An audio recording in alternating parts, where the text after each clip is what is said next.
दीक्षा लेते हो, इस दीक्षा का फल क्या है? पूर्ण गुरु से। हम तो बीच में है, दीक्षा तो बाबा ही देते हैं, हम तो माध्यम है, क्योंकि शरीर है आपको दिखता है। गुरु तो आपके बाबा ही है, हम तो आप ही की तरह हैं।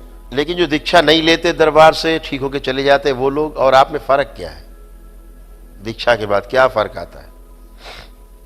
आज 4 लाइन में उस रहस्य को आपको हम समझाते हैं। कभी ध्यान से सुनना, जब हम बोलते हैं, ध्यान दिया अगर आपने होगा, कोई ज्यादा ध्यान देने वाला होगा तो, जब मैं बोलता हूं कि इनके 27 जन्मों के जो कर्म भोग है, कर्म बंधन है, वो निष्क्रिय कर दिए जाए। मैं कभी नष्ट कर दिया जाए इस शब्द का प्रयोग नहीं करता, निष्क्रिय कर दिए जाए आजीवन के लिए। सुना है आपने? मैं कभी नहीं बोलता कि इनके कर्म भोग कर्म बंधन नष्ट कर दिए जाए।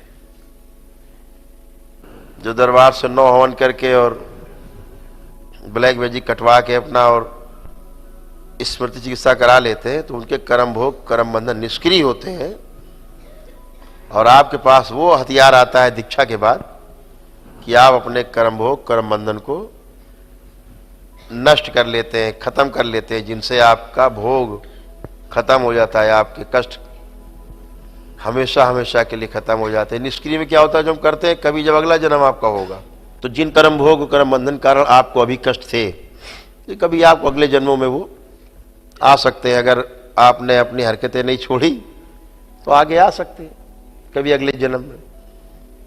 अभी तो ये निष्क्रिय हो गए, निष्क्रिय हो गए, पीछे चले गए, अभी आगे नहीं आएंगे तो आपको कष्ट नहीं हुआ, इसीलिए आपकी पेशी कट जाती, सबकी पेशियां कट जाती, सबकी सबके कष्ट चले जाते हैं, रोग चले जाते हैं, इसीलिए जाते हैं क्योंकि कर्म भोग कर्म बंधन निष्क्रिय हो जाते, वो सक्रिय नहीं रहते।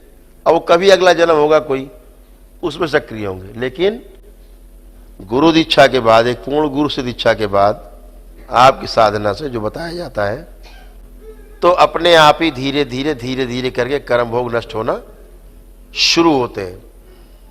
और एक समय ऐसा आता है आपके जप से कि आपके सारे कर्म भोग धीरे धीरे जो गड़बड़ सड़बड़ है सब नष्ट हो जाते हैं। आपकी आराधना, आपका जप तप, यही आपके कर्म भोग और कर्म बंधन को नष्ट करता है।